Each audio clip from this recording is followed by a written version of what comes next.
আসসালামু আলাইকুম, আশা করি সকলে ভালো আছেন। তো রিসেন্ট যে টপিক নিয়ে কথাবার্তা হচ্ছে যে প্রাইমারিতে যে পরীক্ষাটা হলো, তো সেটা যারা চূড়ান্তভাবে সুপারিশপ্রাপ্ত হয়েছেন তাদের নিয়োগ নিয়ে একটা জটিলতার সৃষ্টি হয়েছে। তো আমি ইউটিউবে কিছু ঘাটাঘাটি করলাম, অনেক সিনিয়র ভালো মানের বিশ্ববিদ্যালয়ের স্টুডেন্ট তারা ভিডিও বানিয়েছে, যেমন তারা বলতেছে যে এখানে যারা দুর্নীতি করেছে তারা হলো ডিগ্রি পাস করে টাকা 20 লাখ 18 লাখ এরকম দিয়ে যারা দুর্নীতি করেছে তারা সবাই ডিগ্রি পাস কোর্সের অধিকারী, এবং যারা মেধাবী যারা দুর্নীতি করেনি তারা হচ্ছে অনার্স এর স্টুডেন্ট। তো ভাবলাম যে এই নিয়ে একটা ভিডিও তৈরি করা দরকার। এখন আপনারা সবসময়ই আমি দেখেছি চাকরির বাজারে বা কয়েকটা ইন্টারভিউতে দেখেছি, মানে ডিগ্রি পাস কোর্স সার্টিফিকেটটা এত অবমূল্যায়ন করা হয়, মানে আমাদের জিরো নলেজ, মানে আমরা 1-2 পড়ানোর মতো যোগ্যতা নাই, এরকম একটা মনস্থির বা মনোভাবনা থাকে। এখন আমি আপনাদেরকে বলি, যদি ধরে নিলাম যে আমাদের মেধা নাই, শুধুমাত্র প্রাইমারি ছাড়া আবেদন করার কোনো জায়গা নেই, পরীক্ষা দিতে পারা যায় না, আসলেই যায় না, অন্যান্য ক্ষেত্রে খুব একটা নিয়োগ হয় না, ডিগ্রি পাস কোর্স দিয়ে প্রাইমারি ছাড়া আমি তো দেখি না যে খুব একটা নিয়োগ হয় সারা বছর। তো অনেক বসে রয়েছে, চাকরি পায় না।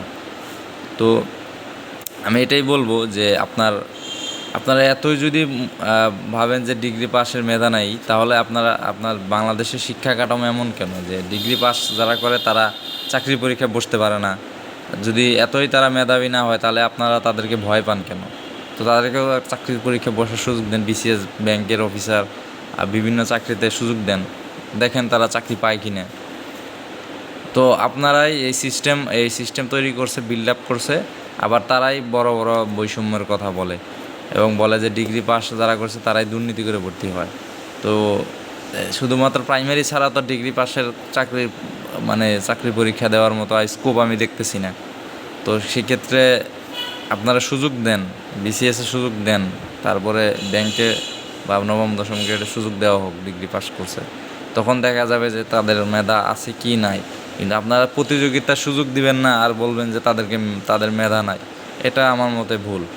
তো সুযোগ দেন, তাদেরকে কম্পিটিশনে অংশগ্রহণের সুযোগ দেন, তারপরে বলেন যে মেধা নাই, তো সেটা আমরা মেনে নেব।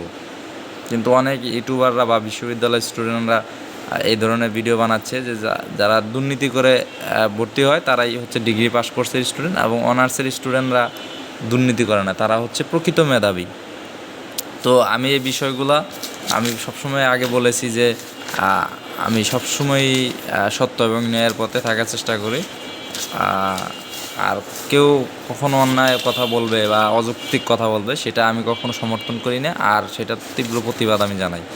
তো রিসেন্ট এই বিষয়ে টপিক উঠতেছে, তো আমরা চাই যে যারা প্রাইমারিতে মোটামুটি ভালো পরীক্ষা হয়েছে, যারা চূড়ান্ত শুরু হয়েছে তাদেরকে দ্রুত নিয়োগ দেওয়া হোক। তো আমি একটা সিক্রেট কথা বলি, তো এটা হয়তো বাজেটের কোনো একটা সমস্যার কারণে তারা জুলাই মাসে হয়তো নতুন বাজেট হবে, সেই জন্য তারা নিয়োগটা দিতে পারতেছে না, কারণ 14,000 লোকের তো বেতন ভাতা অনেক টাকা আসবে।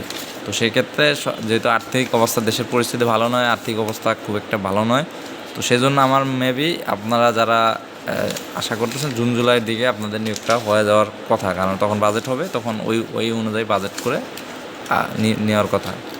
তো যাই হোক, এই ধরনের যারা কথাবার্তা বলে, তো তারা কি বলবো, তারা ডিগ্রি পাস কোর্সে স্টুডেন্টকে ইনিমি মনে করে, যে তারা যদি পরীক্ষায় বসে তাদের প্রেস্টিজ চলে যায় আর কি। সেজন্য আর কি বাংলাদেশের শিক্ষা ব্যবস্থা খুবই খারাপ এবং খুবই বাজে। আমি বলবো যে এখানে বৈষম্যটাই হলো আসল। এখন ম্যাক্সিমাম ক্ষেত্রে তারা সুযোগ না দিয়ে বলবে যে তোমাদের তো মেধা নাই, তো তোমার পরীক্ষা দিয়ে কী করবে। তো আমি বলবো যে এই জন্যই ডিগ্রি পাস কোর্সের স্টুডেন্টরা ভালো কিছু করতে পারে না, সুযোগ না থাকার কারণে। সুযোগ দেন, দেখেন তারাও মোটামুটি চেষ্টা করে ভালো কিছু হয়তো করতে পারে, কিন্তু সুযোগই দেওয়া হয় না। তো আবার বড় বড় কথা বলে যে তাদের কোনো মেধা নাই, তারা কোনো স্টুডেন্টই না। তো এই বিষয়টার আমি তীব্র নিন্দা এবং প্রতিবাদ জানাই। তো সকলে আমার চ্যানেলের সাথে থাকেন। আল্লাহ হাফিজ।